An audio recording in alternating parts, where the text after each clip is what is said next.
data vênia ao Gilmar Mendes. O que é data vênia? Com todo respeito ao Gilmar Mendes, ele está equivocado. E nós vamos dividir essa nossa live em 3 partes.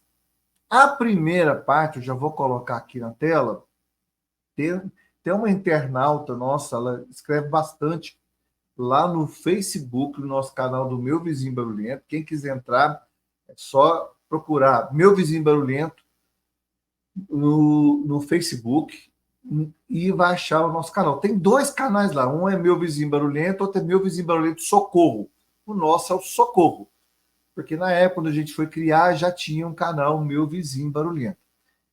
Então, gente, no Instagram é Meu Vizinho Barulhento. Instagram.com/, Meu Vizinho Barulhento, ou procura lá no Instagram Meu Vizinho Barulhento.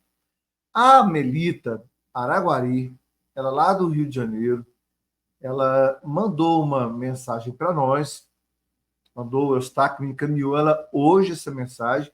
Eu falei, Eustáquio, vamos aproveitar essa mensagem da Melita, porque ela faz uma análise. Ela é formada em letras, segundo ela aqui, em português e inglês, altamente especializada nessa questão de linguagem. E ela traz para nós que existe um erro de interpretação muito grande no artigo 42 da Lei de Contravenções Penais.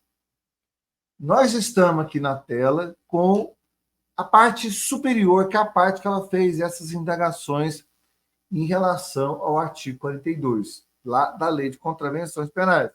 Renato, onde eu acho essa lei? No Google, gente. Escreve lá, Lei de Contravenções Penais, procuro lá o do gov.br, que é o do governo. Para mim, é a melhor fonte de encontrar as leis, porque lá estão sempre atualizadas. Então, no artigo 42, no que a gente chama de caput, mas que é aquela parte superior do artigo, diz o seguinte lá, artigo 42, perturbar alguém o trabalho ou o sossego alheios.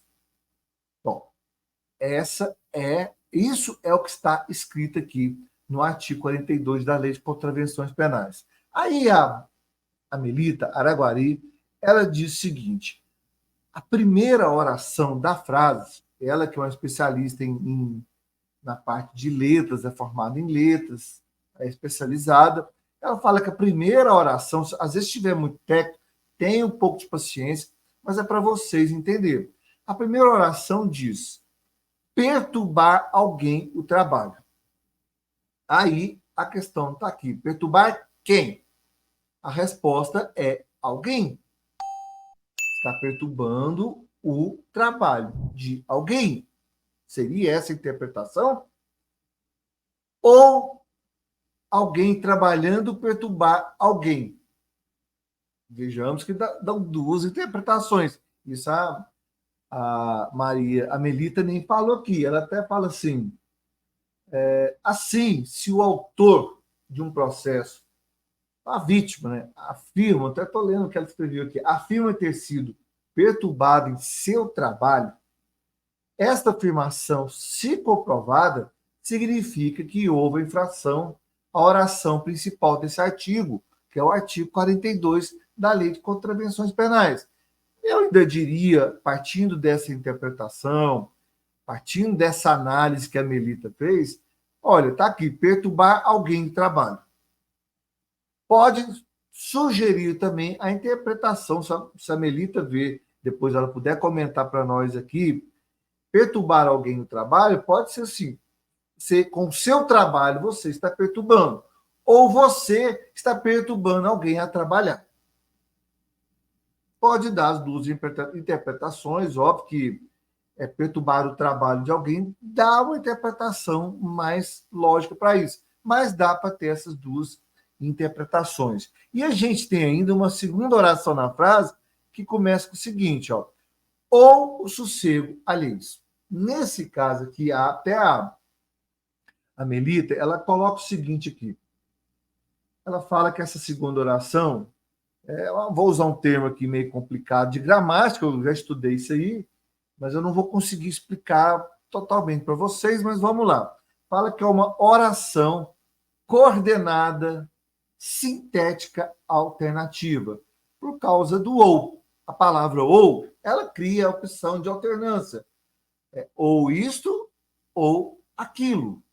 Ou seja, além de perturbar alguém, uma pessoa, pode haver também alternativamente, ou seja, pode ser uma coisa ou outra, perturbação de sossego de mais de uma pessoa, já que se lê a palavra alheios. Está escrita a palavra aí, alheios, no plural, então tem que perturbar mais de uma pessoa.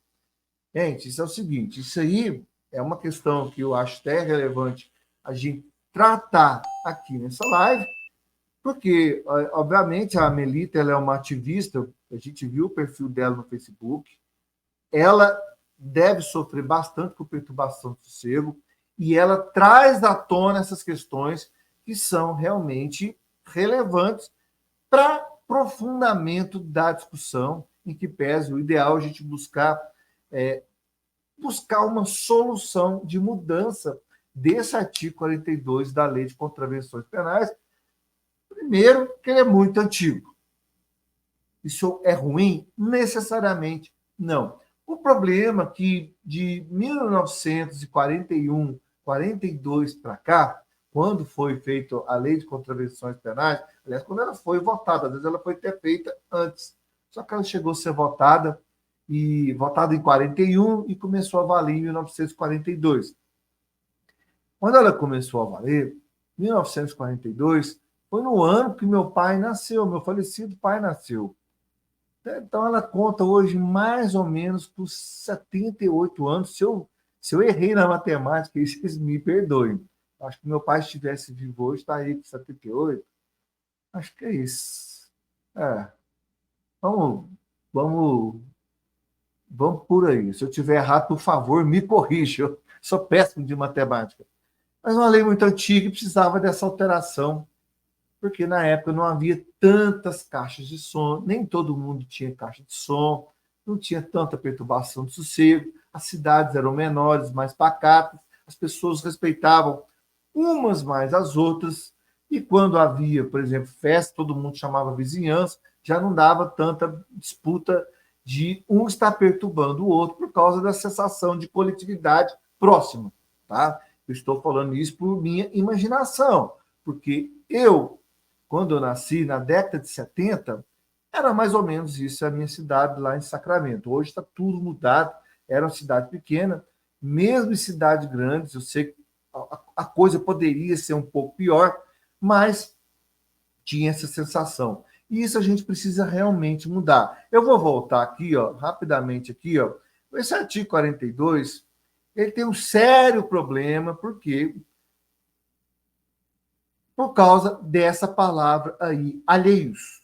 Isso, o que está acontecendo? Vamos passar para a tela aqui. Vamos aqui. O que pensam os tribunais em relação a essa palavra alheios?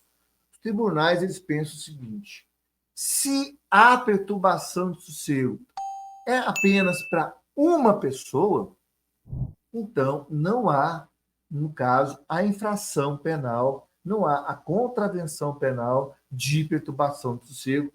Isso não chega a entrar na esfera criminal. Tem que ter mais de uma pessoa sofrendo a perturbação de sossego. Às vezes eu fico me perguntando quão ridícula é essa norma, mas é a norma, é o que temos na mesa para lidar. E os tribunais têm entendido dessa forma.